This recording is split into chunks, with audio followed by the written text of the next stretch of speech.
Hello students, आज हम पढ़ने वाले हैं इतिहास में चैप्टर 3 और चैप्टर का नाम है प्रारंभिक समाज। ठीक है, तो चलिए हम स्टार्ट करते हैं।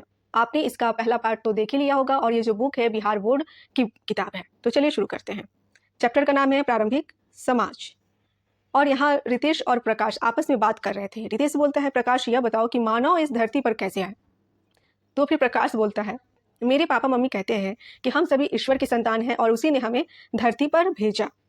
फिर रितेश बोलता है, लेकिन मैंने तो कल के अखबार में पढ़ा कि इस धरती पर जीवन की उत्पत्ति सर्वप्रथम समुद्र में हुई और फिर छोटे जीव से बड़े जीवों का विकास हुआ, जिसमें मानव भी है।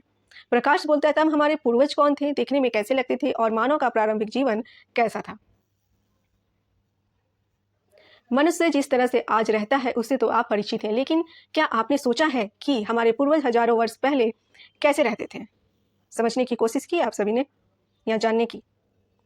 उस समय दुनिया भर में कहीं भी खेती नहीं होती थी, ना कहीं गांव थे ना शहर। आज से 150 साल पहले तक लोगों का मानना था कि पृथ्वी पर आरंभ से ही जीवन था, पेड़ पौधे और मनुष्य को बनाने वाला ईश्वर था। लेकिन बाद में वैज्ञानिकों ने इस बात की खोज की कि पृथ्वी पर करोड़ों वर्ष पहले जीवन की उत्पत्ति हुई और उसका स्वरूप धीरे धीरे बदलता रहा। कहा जाता है कि मनुष्य जिस रूप में आज है वह लाखों वर्षों के क्रमबद्ध विकास का परिणाम है। आरंभिक मानव के बारे में जानकारी कैसे मिलती है।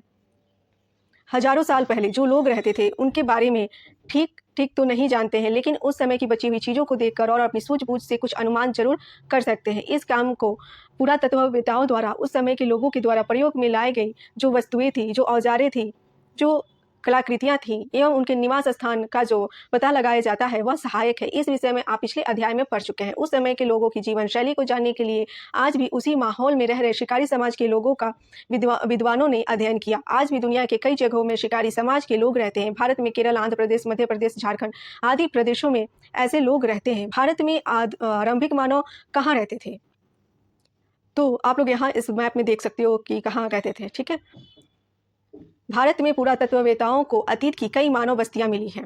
इन सभी स्थलों से शिकारी मानव के कई निशान मिले हैं, जैसे पत्थर के औजार, गुफाओं पर बने चित्र, जानवरों तथा लोगों की हड्डियां।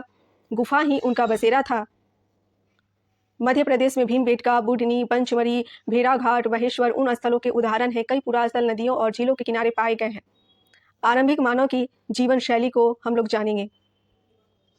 दुनिया में जगह जगह वे लोग जंगलों में 20-30 लोगों के छोटे छोटे झुंड में रहा करते थे। जंगल में हिरन, भैंसा, शेर, खरगोश आदि जानवरों का शिकार करते थे। नदियों एवं तालाबों में मछली पकड़ते थे। मधुमक्खी के छत्तों से शहद भी इकट्ठा करते थे। वे जंगली पेड़ों के फल तोड़ लाते, पौधों की मीठी जड़ें और कंद मूल में आलू, शकरकंद जैसे खोद लाते और जंगलों में अपने आप उसे जंगली अनाज को काट लाते। वे ज्यादातर कंद, फल आदि खाते, उसे ही थोड़ा बहुत मांस भी। मांस उनका मुख्य भोजन नहीं था, क्योंकि उन लोगों के जैसे औजार मिले हैं उसे बड़ी संख्या में जंगली जानवरों का शिकार करना बहुत कठिन रहा होगा। दूसरे जानवर उनसे ज्यादा शक्तिशाली और तेज दौड़ने वाले भी थे। ये आप यहाँ पे देख रहे हो आरंभिक मानव द्वारा आग का इस्तेमाल। ठीक है, देखो, चलो अब। और ये है आरंभिक मानव का जीवन।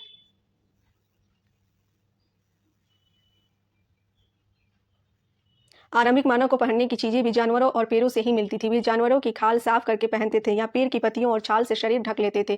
वे या तो पहाड़ी गुफाओं में रहते या पेड़ों की डालियों और पत्ती से छोटी छोटी झोपड़ियां खड़ी कर लेते थे। वे लोग आग जलाना जान गए थे। उनके घरों में जो चूल्हे मिले हैं उससे पता चलता है कि वे नियमित रूप से आग का इस्तेमाल करते थे। लोगों के झुंड में महिलाएं और बच्चे भी रहते थे। पुरुष शिकार के लिए जाते, जबकि महिलाएं कंद मूल, फल और अन्य जंगली अनाज इकट्ठा करती। समूह के लोग बच्चों का खास ख्याल रखते थे।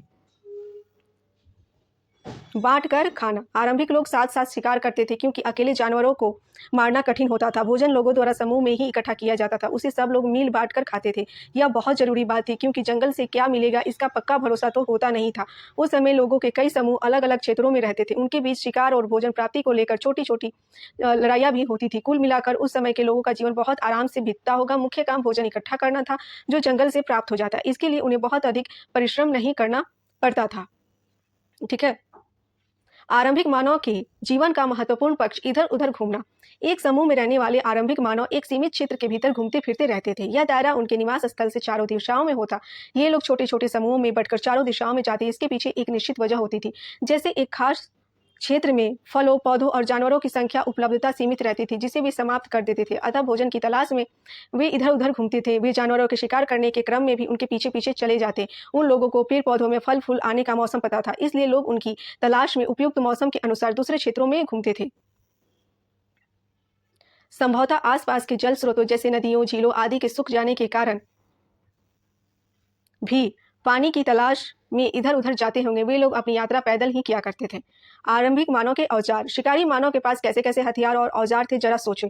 उस समय लोहा तांबा जैसी धातुओं के बारे में लोगों को पता नहीं था, अतः उन लोगों के आसपास जो मिलता वह था पत्थर, लकड़ी, जानवर की सींग, हड्डियां। इन्हीं की नुकीला बनाकर वे औजार बनाते थे। वे पत्थर के टुकड़े को घिसकर नुकीला और धारदार बना देते थे। साथ ही वह आकार में भी हाथ से पकड़ने के लायक औजारों को बनाते थे। धीरे धीरे वे इस कला में माहिर होते गए और पत्थर के बारीक औजार बनाने लगे। वे पत्थर के छोटे और बारीक टुकड़ों को किसी लकड़ी के हाथ पर लगाकर तेज औजारों का काम में लेते थे। उस समय औजार बनाने के लिए अलग से कोई कारीगर नहीं था। समूह के सब लोग औजार बनाया करते थे। पत्थर और लकड़ी के औजारों का उपयोग शिकार, ये सब नोट डाउन आप लोग कीजिएगा, ठीक है।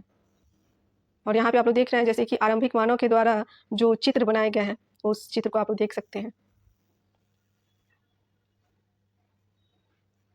पेड़ों को काटने या उनकी छाल छीलने, जानवरों के खाल उतार कर पहनने लायक बनाने इत्यादि कामों में करते थे। वे लकड़ी, सीप, हड्डी, हाथी दांत आदि की मालाएं भी बनाते थे। चित्र और नाच। शिकारी लोग गुफा के अंदर दीवारों पर रंगीन चित्र भी बनाया करते थे। वे रंगीन पत्थरों को घिस कर रंग तैयार करते थे और बांस के ब्रुश से चट्टानों पर चित्र बनाते थे। इन लोगों द्वारा बनाए गए चित्र भीमबेटका की गुफाओं में पाया गया है। चित्र में ज्यादातर पशु जैसे बैल, गाय, भैंस, हिरन इत्यादि थे। चित्रों के बनाने के अलावा उनके जीवन में एक और महत्वपूर्ण चीज जो था वह था, क्या था? नाच था। वे सब मिलकर देर तक नाचते थे।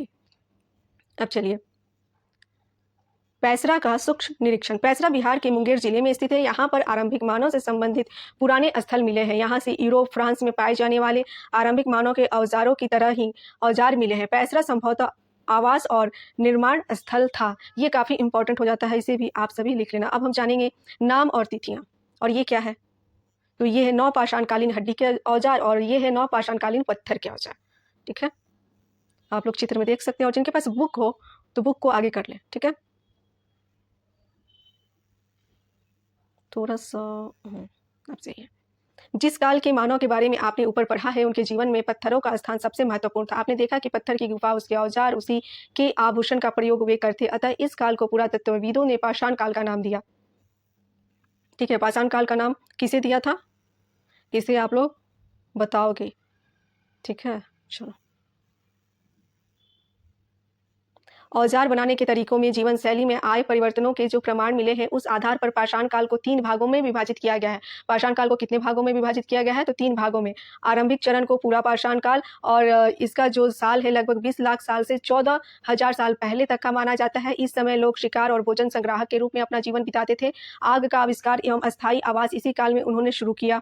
मध्य पाषाण काल की अगर बात करें तो इस काल में पर्यावरणीय बदलाव आए और वातावरण में गर्मी बढ़ी, जिसके कारण गेहूं, जौ, मड़ुआ जैसे अनाज स्वयं उगाए तथा कई क्षेत्रों में घास वाले मैदान बनने लगे। घास पर आश्रित शाकाहारी जानवरों की संख्या इस वजह से बढ़ने लगी। इस समय लोगों द्वारा पत्थरों के और कुछ अच्छे औजार बनाए गए, जिसे लकड़ी पर लगाकर इस्तेमाल किया जाने लगा। इन परिवर्तनों के आधार पर इस काल को मध्य पाषाण काल कहा गया और इसका जो साल है लगभग 14,000 साल पहले से 8,000 साल पहले तक का माना जाता है। पाषाण काल का अंतिम चरण नवपाषाण युग के नाम से जाना जाता है।